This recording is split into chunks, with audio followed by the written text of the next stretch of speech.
Well guys, it's a rainy, nasty day outside, so that means we're doing some shot videos today. Total archery challenges are coming up, just summertime shooting. So I got the old hunting rig and she needs a little bit of a revamp. So we're gonna be coming out with some videos here soon, just kind of like going over how you should properly set up a bow once it's already set up, like some more fine tuning to get yourself dialed. So today we're gonna be talking about creep tuning. Creep tuning is the advanced process to make sure that your cam timing is 100%. It's essentially the shot-in process to get your timing good and to have it set at the most forgiving setting when you don't make a good shot, or essentially make a weak shot where you're not fully on the back wall and you start to creep forward because you're tired, you held a little too long. Say you're on an animal and you hold way too long and you start creeping and you shoot. That's to make sure that the bow is still gonna hit at the same point when you're not 100% on the back wall. So creep tuning to make sure that your cams and your timing are in 100% sync. This is kind of like if you have a bow press at home or you're tight with a pro shop and you guys can tinker around one late night in the shop or something. This is something cool that you can do to help gain you a couple extra points or a little bit tighter groups on your bad shots. This helps you on your bad shots, not necessarily on your good shots, if that makes sense. It's going to make your bow more forgiving, and especially so when shooting broadheads or anything along those lines. So this was actually George Riles claims that he came up with this back in 2002. There's an article that he posted on Archery Talk. I'll link it down below. It goes step by step how to do this. So if you want to reference that article, click the link below. George Riles, the inventor of the creep tuning method, 2002. And it was designed back when it was more of a variable, when you had super long axle bows back in the early 2000s. You had these really unforgiving cam systems, super spongy walls, and you really, in order to shoot really, really good in the tournament archery world, you really had to creep tune your bows. Nowadays, it's not as much of a problem. You can get away without doing it, and by doing it, the margin has shrunk a lot. Like, bow technology has gotten a lot better. Can it still help? Yeah, 100%, but is it as important as it once was when bow technology wasn't as good? For sure not. So step number one, you need a bow press in order to do this. But step one is just get your timing close by eyeballing it. And we've gone over this before in bow setup videos. With your timing, you need some sort of draw board. If you have a buddy, you can do the buddy system. You can draw back, just kind of flutter on that wall and someone can reference it at full draw. But we have a last chance draw board, so we're gonna go ahead and get this at full draw. So when referencing the timing, you're looking at the cable and then the mod. And the mod is gonna spin around and slam on that cable at the top and at the bottom. And you want them to be perfectly in sync. And what creep tuning does is it confirms that it's perfectly in sync. We're gonna see here where we're at. So we're touching right there, and you really wanna flutter it back and forth. And then once it hits the cable, it actually moves a little bit. So you wanna rotate until it starts moving the cable. Then you come down to the bottom, do the same thing. So it looks like the top is maybe slightly ahead, and I'm talking like millimeter. So we got cables moving there, go down the bottom, and I gotta move it a little bit more before it starts moving. So I'm actually gonna leave it there. I could maybe put a half a twist in it to keep it, but I'm gonna go right into the creep tuning so that it is maybe a millimeter off, and we're going to just see what the creep tuning shows, because I'm kind of interested. I haven't done this in a while. So this is what you need for creep tuning. You're gonna start out at 20 yards and you're just gonna get sighted in. Now the best way to get sighted in when you're just trying to be very analytical about something is you put a straight line horizontally. So we got a target out there. We got a mag view. Actually, look at this. This is funny. So we got the mag view, and I rigged it up. It's raining outside, so I didn't want to put it outside. But I rigged it up between the window here and just hooked up to my bino. So we're gonna get this ripping. But you can see we got just a horizontal line on the target. I put a piece of electrical tape. So what I'm gonna be able to do is I'm gonna aim at that line and just float left and right. I really don't care where it lands on that line, as long as I'm just aiming somewhere along that line. So it gives you a really good reference point, high and low. You can be very analytical about it. So we're gonna come over here and we're gonna shoot from inside the shop to outside. And you're just gonna get sighted in at 20 yards. Don't really worry about doing anything fancy. 20 yards right here.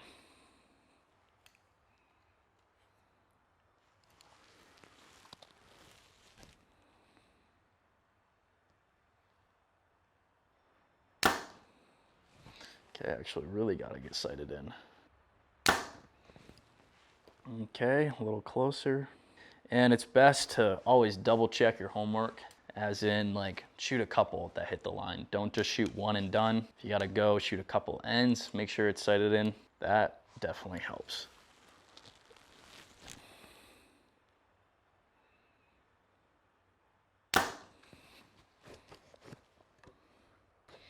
Okay, still more.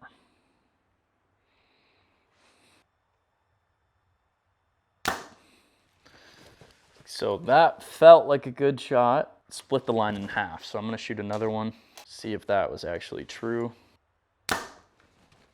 Still in the line a little bit higher. Gonna do another one.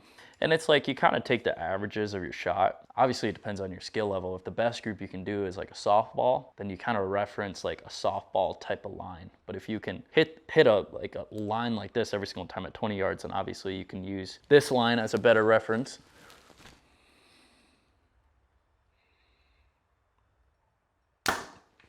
Felt good too. Yeah, I'm kind of skirting on the top side. Like I said, just take your time at this process. Shoot a lot, get sighted in. Because if you don't get sighted in at the beginning, you're just gonna be chasing yourself all around in the process. Man, it's still floating on the high side. Felt good. Okay, we're back in the middle. Give it another shot. That was definitely a little low. You always got to take into effect the bad shots. Man, we're touched low again. We're chasing it. So I'm going to pull those. That was 10 arrows. So it's like I'm right there. I'm fighting, just like trying to get it fine-tuned 100%. So I'm going to go pull them, shoot a couple bit more. Again, it's so important you get that initial sight in mark. No questions about it, that you're sight on at 20. Okay, let's give it another go.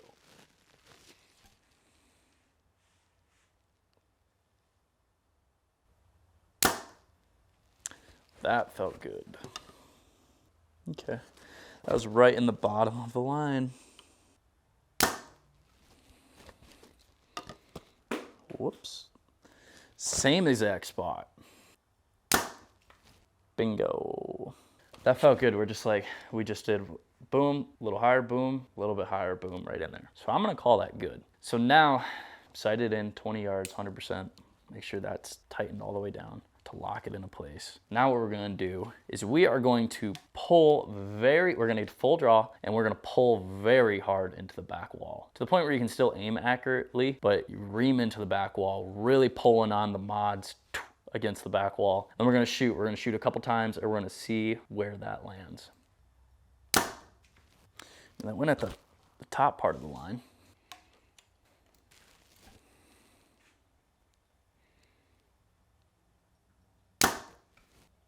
Middle of the line. So pulling on it hard right now might not have any effect on it. Okay, so those were 3 arrows that were pretty much right in the line, which is good. That means that I don't have to do anything or changes when I'm pulling really hard on the back wall. So now we are going to be a little Sally about it, and we're gonna pull back, and we are going to be really weak on the wall. So essentially you pull back, you have like the center of the let off, and you can pull on the wall really hard, and then you can like just barely creep up just a little bit. And you might notice what I'm talking about, like if you're shooting in the backyard, you get a little too comfortable, and at times, and you almost like get sucked into the poundage. If you have a really aggressive bow, that fine line of let off to being sucked into the poundage is very small compared to like a more squishier bow or lower poundage and stuff like that. So on a Matthews, it's aggressive, but it's not too aggressive to where that fine line is too small. There's still some room to do this. So we're gonna get really Sally on it and shoot a couple more.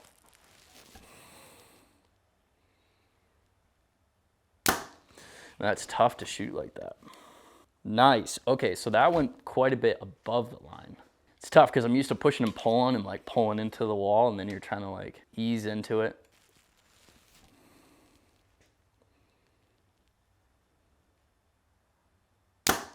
Okay, nice, same spot. So here we go. I was a little nervous that we weren't gonna see any sort of change here. So shooting like normal, where I know about, you know, from shooting in practice, like how much I'm pulling on the wall. Shooting normal, I got sighted in, reaming on it, probably adding 10 plus pounds of pressure on the back wall, still hitting good. But then when I'm being a little sally about it, about to be sucked into the poundage, it's shooting about that high at 20. So now we're gonna move over to the bow press and tweak our timing just a little bit.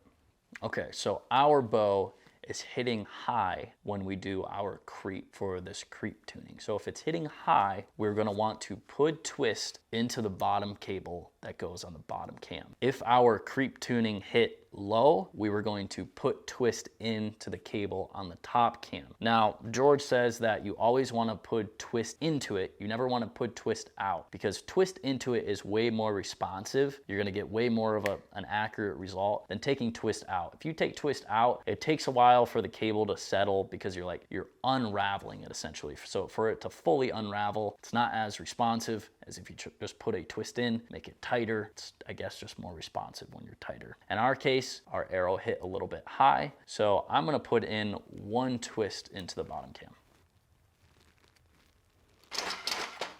So now we're essentially gonna check our homework and see if that did anything. All right, we got fresh new arrows. Hopefully this works. That'd be easy if it was just one twist.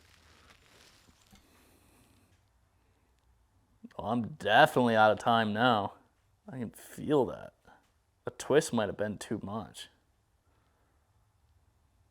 Oh, you're way out. I know. We'll switch it back to a half twist. That was just way too responsive. So we'll take a half twist back out. And this is a thing with any sort of higher level tuning, is there's not really there can be like a roadmap, but a lot of it's trial and error. And that's why it's so time consuming. A lot of initial bow setup is pretty cut and dry, and it's partially just how it gets set up, some accessories that are on it, obviously the arrows, but every bow is like a little bit different. So when it comes to this high level stuff, it's just more unique, I guess. So let's see how this is. All right, that's a little better. So we're gonna creep a little bit. Ooh, not too much. Whew, dude, I was like right on the edge of the whole time.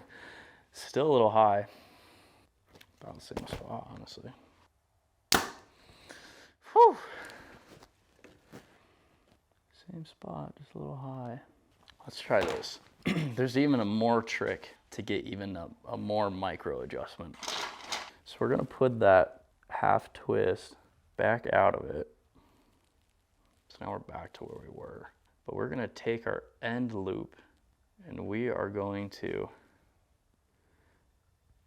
flip this around and essentially twist the loop up a little bit more.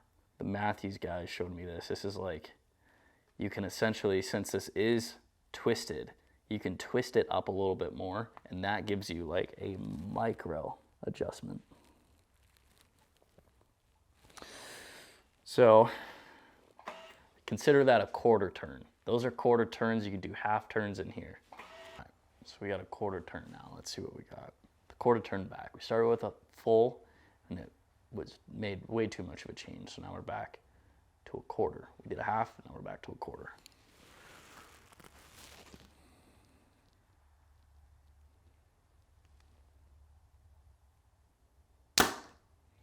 Same spot. Let's try this. We're mainly just experimenting here. Let's try just a normal shot.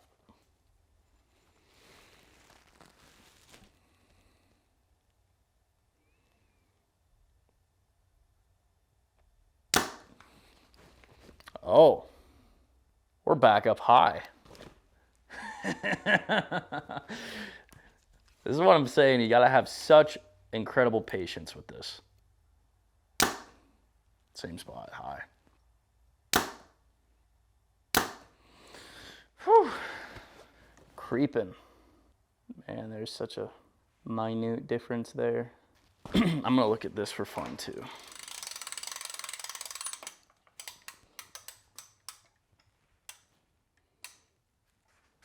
Man, that swung a good bit out of time. You're telling me a half twist did that much. So I tweaked my timing again, And essentially this whole process, what it is this sight-in process gives you a starting point of what direction to move, and you're gonna have to keep tweaking it until your arrows hit exactly the same spot, reaming on the wall, being normal, and creeping a little bit. So that's all this process is. So I tweaked it a little bit more.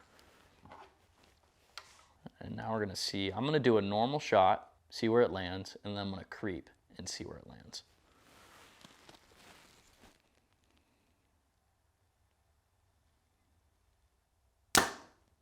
Okay, so that was quite a bit higher. So I'm gonna get sighted in again. And because that's the thing, as you're changing timing, especially it's bow dependent, but changing your timing really changes where impact is. So that's why in the stage of setting this bow up, I just have my setup dial on this. I don't have a sight mark yet. So some of this tuning, most of the tuning you do in a bow, you wanna do it before you get a really good sight mark, or sight tape, I guess. Okay, that felt pretty solid. All right, that was right on the top of the line. So now what I'm gonna do, I'm gonna creep a little bit and just see where it lands. And really, the quick and dirty way to do it would be what I'm doing kind of now later in the stage, where you shoot a normal shot and then you creep a little bit and like aim at that same arrow. And if it goes high or low, then you just make adjustments as need be. You don't need to be as formal about it, I suppose, if you just wanna do a quick check.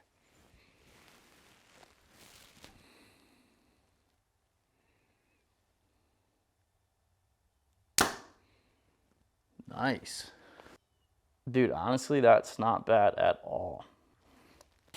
So I just shot, that was my 10th arrow this time around. So let me go pull them and we'll just do a couple more back and forth. But I think that feels good. It even feels a little bit different. Your timing makes your sight picture, your back wall experience, and a lot of your shooting experience just totally different. So every little tweak we did, I can feel a very big difference.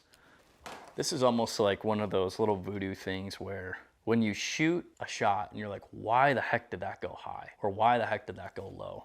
A lot of that comes from these more high level, deep rooted problems, like you need a full twist into your cam or a half twist into your cam to get you set perfectly in sync. It definitely helps going the little extra mile and the little extra work to do this, but we're gonna do this one more time. So I'm gonna give it a normal shot here first.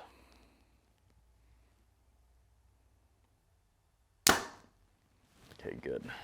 Man, I almost missed the target right at the edge. Okay, that was right on the line.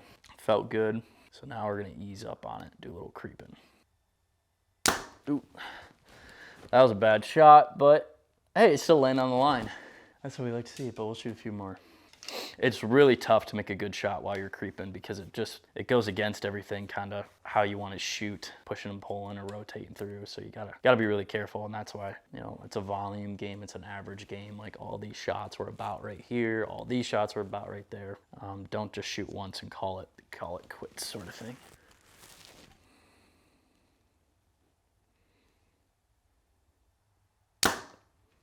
Dude, I'm really happy with that actually. And if the bow feels a little bit better. I know that I've been shooting just the past week or two, changed a couple things on it, and I know that it wasn't 100%. Man, that's tough. Right on the line. Dude, those 4 shots are like perfect on the line there.